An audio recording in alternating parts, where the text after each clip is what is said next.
بسم اللہ الرحمن الرحیم۔ السلام علیکم ورحمۃ اللہ وبرکاتہ۔ آج جماعت نہم یعنی کلاس 9 میں اردو آن لائن کلاس کا تیسرا لیکچر ہے۔ ہم نے اردو کی کتاب حصہ نظم سے شروع کی ہے، آپ کے علم میں ہے یہ بات۔ پہلی نظم حمد کے عنوان سے ہے، جس کے شاعر مولوی محمد اسماعیل میرٹھی مرحوم ہیں۔ پہلے ہم گزشتہ لیکچر کی اہم باتیں دہرا لیتے ہیں۔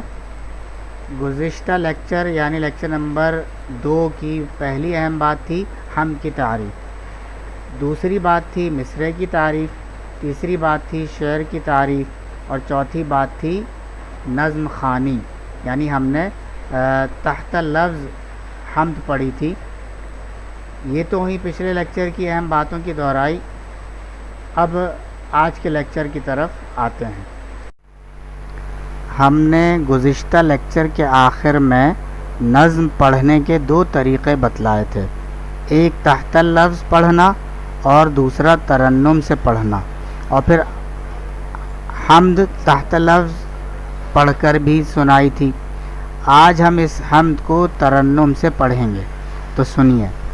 خدایا نہیں کوئی تیرے سوا، اگر تو نہ ہوتا تو ہوتا ہی کیا، تصور تیری ذات کا ہے محال، کسے یہ سکت اور کہاں ہے مجال، بنائی ہے تو نے یہ کیا خوب چھت، کہ ہے سارے عالم کی جس میں کھپت، یہ تارے جو ہیں آتے جاتے ہوئے، چمکتے ہوئے جگمگاتے ہوئے، چراغ ایسے روشن جو بن تیل ہیں، یہ تیری ہی قدرت کے سب کھیل ہیں، یہ لعل و گوہر ہیں جو بکھرے پڑے، زمیں سے بھی ہیں ان میں اکثر بڑے، یہ قائم ہے تیری ہی تقدیر سے، بندھے ہیں باہم سخت زنجیر سے، وہ زنجیر کیا ہے کشش باہمی، نہ اس میں خلل ہو نہ بیشی کمی، ہے ان سب کا آئین ایجاد ایک، ہنر ایک ہے اور استاد ایک، خدایا نہیں کوئی تیرے سوا، اگر تو نہ ہوتا تو ہوتا ہی کیا۔ اس حمد میں آنے والے مشکل الفاظ اور ان کے معانی بھی دیکھ لیجئے۔ کم و بیش یہ تمام الفاظ کتاب کے آخر میں موجود فرہنگ یعنی لغت، جسے انگریزی میں ڈکشنری کہتے ہیں، اس کے صفحہ نمبر 199 پر حمد کے عنوان کے تحت موجود ہیں۔ میں پڑھ بھی دیتا ہوں۔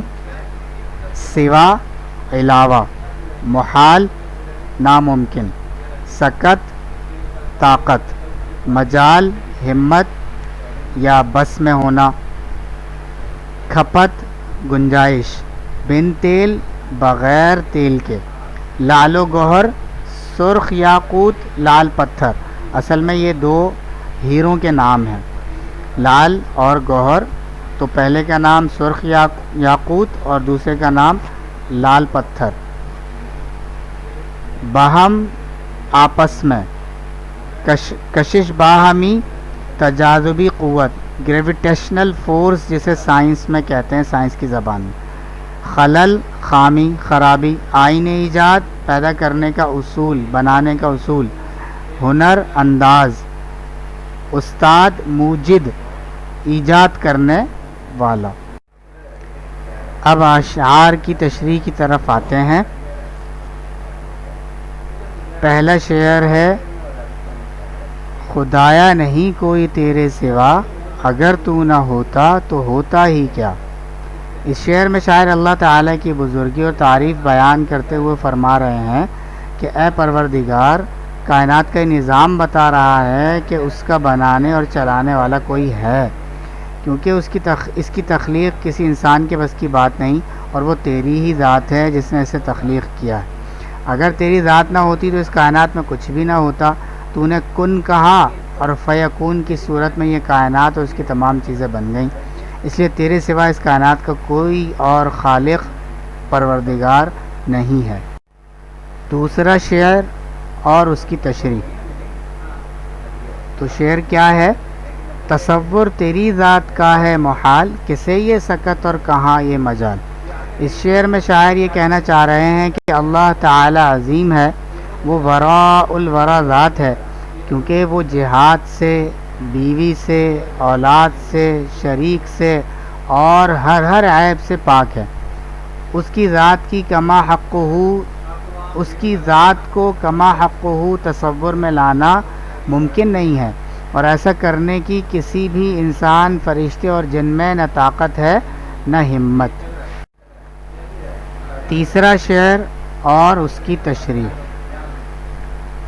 بنائی ہے تو نے یہ کیا خوب چھت، کہ ہے سارے عالم کے جس میں کھپت۔ اس شعر میں شاعر یہ کہنا چاہ رہے ہیں کہ اللہ تعالیٰ نے اس کائنات پر ایک ایسی چھت بنائی ہے جو بغیر کسی سہارے اور ستون کے کھڑی ہے، اور اس چھت کے نیچے چاند، سورج، ستارے، سیارے، جنگل، پہاڑ، دریا، سمندر اور بے شمار مخلوق تخلیق کی ہے۔ ہر چیز اس چھت کے نیچے موجود ہے، کوئی چیز چھت سے باہر نہیں ہے، یعنی پوری کائنات اس آسمان کے نیچے موجود ہے۔ عقل حیران ہے کہ اللہ تعالیٰ نے آسمان کو کس چیز پر ٹکایا ہے، اور آسمان کے نیچے گردش کرنے والے چاند، سورج، ستارے اور سیارے اپنا راستہ بھٹک کر آسمان کی حد سے باہر کیوں نہیں نکل جاتے۔ بس یہی اللہ کے خالق اور عظیم ہونے کا ثبوت ہے۔ چوتھے اور پانچویں شعر کی تشریح ایک ساتھ کر لیتے ہیں، کیونکہ ایک ہی مخلوق کے حوالے سے اس میں بات ہے۔ یہ تارے جو ہیں آتے جاتے ہوئے، چمکتے ہوئے، جگمگاتے ہوئے، چراغ ایسے روشن جو بن تیل ہیں، یہ تیری ہی قدرت کے سب کھیل ہیں۔ ان اشعار میں شاعر اللہ تعالیٰ کی کاریگری اور قدرت کو خراج تحسین پیش کرتے ہوئے فرما رہے ہیں کہ آسمان پر جو تارے ہیں وہ ایک طرف سے دوسری طرف چمکتے دمکتے سفر کر رہے ہیں۔ شاعر نے ان چاند ستاروں کو چراغوں سے تشبیہ دی ہے کہ یہ ایسے چراغ ہیں جو بغیر تیل کے روشن ہیں، جبکہ دنیا کے چراغ یعنی دیے بغیر تیل کے نہیں جلتے۔ یہ سب اللہ تعالیٰ کی قدرت کے کھیل ہیں۔ یہ آنکھ اور عقل رکھنے والوں کے لیے ایک ثبوت ہے کہ اللہ تعالیٰ اس کائنات کے خالق و مالک ہیں اور ہر شے پر قدرت رکھتے ہیں۔ چھٹے اور ساتویں شعر کی تشریح۔ یہ لعل و گوہر ہیں جو بکھرے پڑے، زمیں سے بھی ہیں ان میں اکثر بڑے، یہ قائم ہے تیری ہی تقدیر سے، بندھے ہیں باہم سخت زنجیر سے۔ شاعر اشعار میں اللہ تعالیٰ کی قدرت کا اظہار کرتے ہوئے بتا رہے ہیں کہ ہیرے موتیوں کی طرح آسمان پر بکھرے ہوئے یہ چاند، سورج، ستارے اور سیارے زمین سے کئی گنا بڑے ہیں۔ دیکھنے میں یہ ہمیں نقطوں کی مانند لگتے ہیں، لیکن ان میں کئی ستارے اور سیارے زمین سے کئی گنا بڑے ہیں۔ یہ اللہ تعالیٰ کے حکم سے خلا میں تیرتے نظر آتے ہیں، گویا اللہ تعالیٰ نے انہیں آپس میں باندھ رکھا ہے، اسی وجہ سے یہ ہمیں اپنی اپنی جگہ قائم نظر آتے ہیں اور آپس میں ٹکراتے نہیں ہیں۔ اگر اللہ تعالیٰ ان کی آپس کی یہ کشش ختم کر دے تو کائنات کا نظام درہم برہم ہو جائے۔ شعر نمبر 8 اور 9 اور اس کی تشریح۔ وہ زنجیر کیا ہے کشش باہمی، نہ اس میں خلل ہے نہ اس میں کمی ہے، ان سب کا آئین ایجاد ایک، ہنر ایک ہے اور استاد ایک۔ شاعر ان اشعار میں، یا اس شعر میں غلط لکھا گیا، ان اشعار میں ستاروں کے اتحاد اور کشش کا سبب بیان کرتے ہوئے فرما رہے ہیں کہ اللہ تعالیٰ نے اپنی قدرت سے ان چاند ستاروں کو ایک نادیدہ نہ نظر آنے والی زنجیر سے باندھ رکھا ہے، جس کی وجہ سے آپس میں جڑے رہتے ہیں۔ اس نظام میں کوئی کمی ہو سکتی ہے اور نہ زیادتی، کیونکہ ان کو ایک اصول کے تحت پیدا اور پھر قائم کیا گیا ہے، اور اس کو قائم کرنے والے اللہ تعالی ہیں جو ہر شے پر قدرت رکھتے ہیں۔ جی، حمد اور اس کے اشعار تقریباً 9 ہیں، ان کی تشریح آپ کے سامنے آ گئی۔ اس کو پڑھ بھی لیجئے گا، اچھی طرح سمجھنے کی کوشش کیجیے گا، انشاءاللہ آسان الفاظ میں سمجھ میں آ جائے گی انشاءاللہ تعالی۔ آخر میں یہ گھر کا کام ہوم ورک جو ہے وہ صرف ایک ہے، سرورق بنانا ہے، سرورق یہ لفظ ہے صحیح، یہ بنانا ہے۔ اس میں 4 چیزیں آپ کو لکھنی ہوں گی اور اس کے لیے صرف آدھا صفحہ آپ استعمال کریں گے۔ نمبر 1 ہے سبق کا نمبر، یعنی اس طرح سے مثلا سبق نمبر 1 لکھ دیں گے آپ، اور دوسرا کام ہے، دوسری چیز جو لکھنی ہے وہ ہے سبق کا نام، مثلا سبق کا نام حمد، یہ لکھ دیں گے آپ۔ تیسری چیز ہے مصنف، سبق ہو تو مصنف اور نظم ہو تو شاعر، غزل نظم ہو تو شاعر، تو اس کا نام لکھنا ہے، تو مثلا شاعر کا نام مولوی محمد اسماعیل میرٹھی مرحوم۔ چوتھی چیز ہے تاریخ، یعنی سبق جو شروع ہوا اس کی تاریخ، تو مثلا تاریخ جو ہے 1 جولائی 2020 میں نے لکھ دی ہے۔ نوٹ فرما لیں، اس نوٹ کو بھی نوٹ فرما لیں، یہ چاروں چیزیں آدھے صفحے سے زیادہ میں نہ ہوں، تاکہ بقیہ آدھے صفحے پر حسب ضرورت مرکزی خیال لکھا جا سکے، کیونکہ اسباق ہوں یا نظمیں ہوں ان میں انشاءاللہ تعالی مرکزی خیال بھی آئے گا، لیکن ضروری نہیں ہے کہ ہر سبق کا اور ہر نظم کا ہو، تو اس وجہ سے میں نے عرض کیا کہ حسب ضرورت مرکزی خیال لکھا جائے گا، وہ ہم اسی سرورق پہ لکھ دیں گے، تو آپ یہ 4 چیزیں آدھے صفحے میں ہی لکھیے گا۔ جزاک اللہ خیرہ۔